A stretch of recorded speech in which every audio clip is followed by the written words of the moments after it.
Hello everyone and welcome. Today, as you can see, I'm in a different space and I would like to share with you 7 parenting tips that will help any family.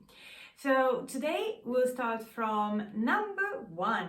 Boost your child's self-esteem. This is important not only for the happiness of the child, but also to foster resilience in your child.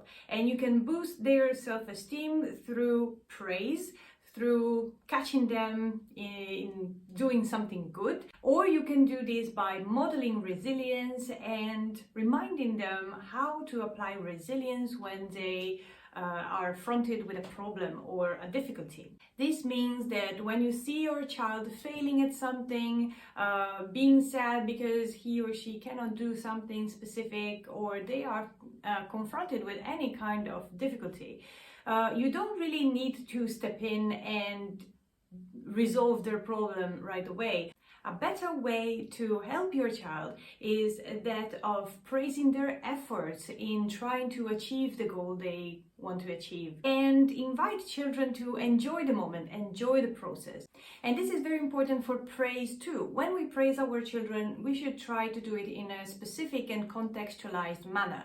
It's true that many parents, me included, we love to say things like well done, good job, and these are very good praise phrases from time to time, but we should not limit ourselves to only generalized praise. So when we praise our children, we should try to link our praise to what they are doing, and we should try not to qualify our praise with another phrase that may take away from the value of our praise. For example, we can tell our child, well done for cleaning up your room, and we should try not to add the next phrase that could be something like, well done for cleaning up your room, why can't you do this every day without always getting grumpy and talking back to me?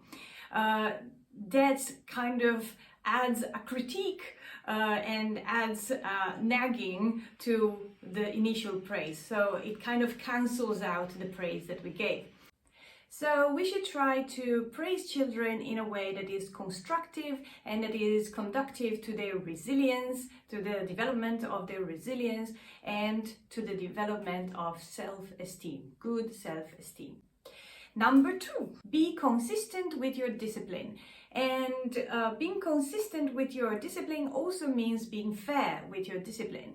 If you have more than one child, whatever rules you're applying for one child, or discipline punishments you're applying to one child, they should be applied in the same kind of situations to the other child as well. And parents are not immune to rules. So although there will be some rules that are applied exclusively to children, because adults do not have those behaviors, if there are generalized rules such as don't run in the hallway, don't shout in the house, these are very difficult to apply, first of all. But if you do have rules such as these, which are quite generic rules, they should be applied to every member of the family, not only the children. And if there are rules that are applied only to the children, only for the children, they should be age appropriate, they should be understood by the children, possibly they should be agreed upon by the children so that they are more likely to respect them, and they should be applied with consistency and with fairness. That said, parents should also be flexible from time to time in special situations, but when they are being flexible, they should make it known that this is something that is happening for XYZ reasons, and it will not happen again, and it's just a special occasion, a special situation. Number 3, all families should have some focus time or some family time, some quality time together.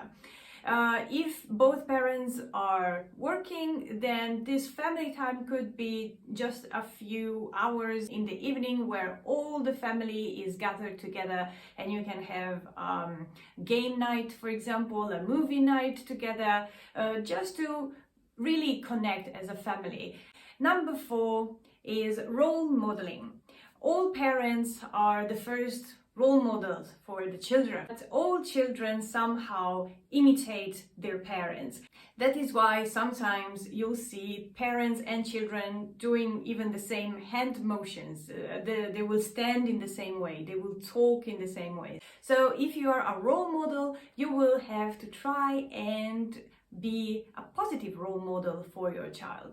And this means modeling how to speak to other people, modeling how to behave in certain situations, modeling how to front some difficulties, how to be brave, how to be resilient, how to react, etc. Number 5. This is very common in all gentle parenting TikToks and YouTubes and books that you can find online and offline. And that is acknowledging feelings. This is a rule that should not even be mentioned, but actually many families sometimes forget the importance of acknowledging feelings, especially when children are misbehaving. Because when children are misbehaving, parents usually get upset, get angry, and start shouting at their children, or there is some kind of conflict within the family, with the children, with the parents, etc. So actually what really de-escalates any kind of situation, be it the expression of sadness by a child, or anger, or just misbehavior, naughty misbehavior, is actually the acknowledge of feelings. Because many times when children misbehave or behave in a way that is not ideal for us parents, it's because they are trying to express a feeling, they are trying to express their emotions, and they cannot find an effective way to express these emotions. And communication is as important as acknowledging feelings. If you acknowledge the feelings of your child, you can actually create an effective communication with your child, where you are listening to what they have to say, to what they have to they want to express, and you are responding to their feelings. Then number 6, unconditional love. This should be the first and only rule for parenting, really. And I think it's also one of the most difficult things for parents to actually apply in their day-to-day lives every day. Because children grow up, children change, children have very different kinds of moods and behaviors every day. And some of these behaviors and moods can be very challenging for parents, especially when children become a little bit older and they are quite conscious about how other people will respond to their behaviors, and they kind of have some behaviors in spite of what they know will be the reaction. It is sometimes very difficult for parents to be supportive, to listen to what they have to say, and just to forgive the behavior and see through the behavior into what their children are actually trying to express. Unconditional love then is very important, especially when your child is misbehaving, because this is when your unconditional love is actually tested.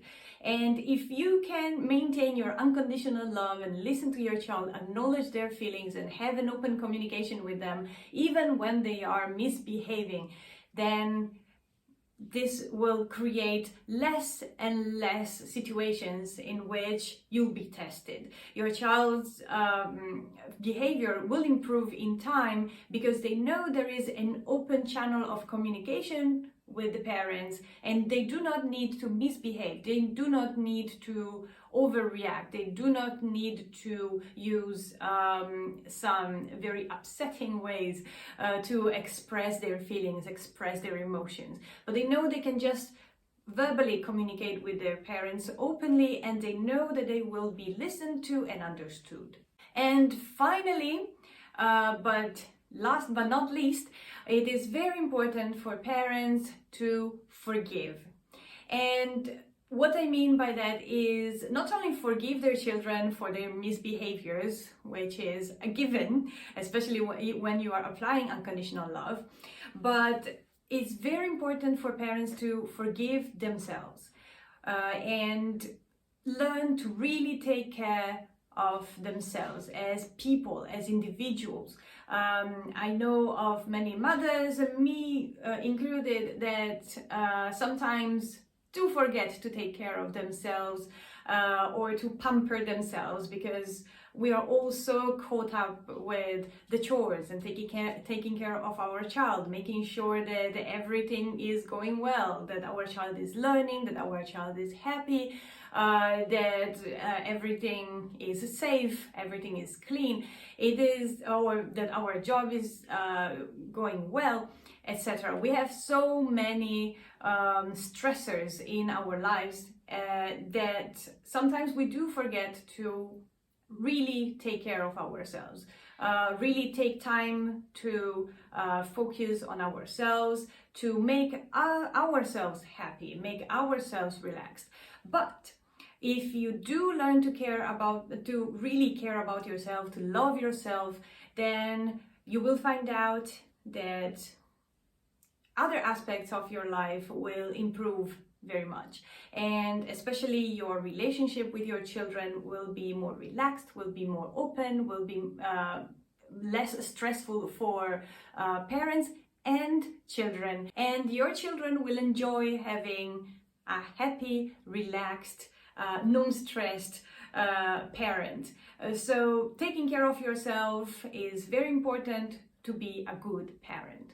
I hope you enjoyed this video. If you did, please click like and subscribe, and you can also leave your comments below. Let me know, what do you think about this? Do you apply these tips in your life? What other tips would you suggest for other parents? Thank you for watching. See you next time.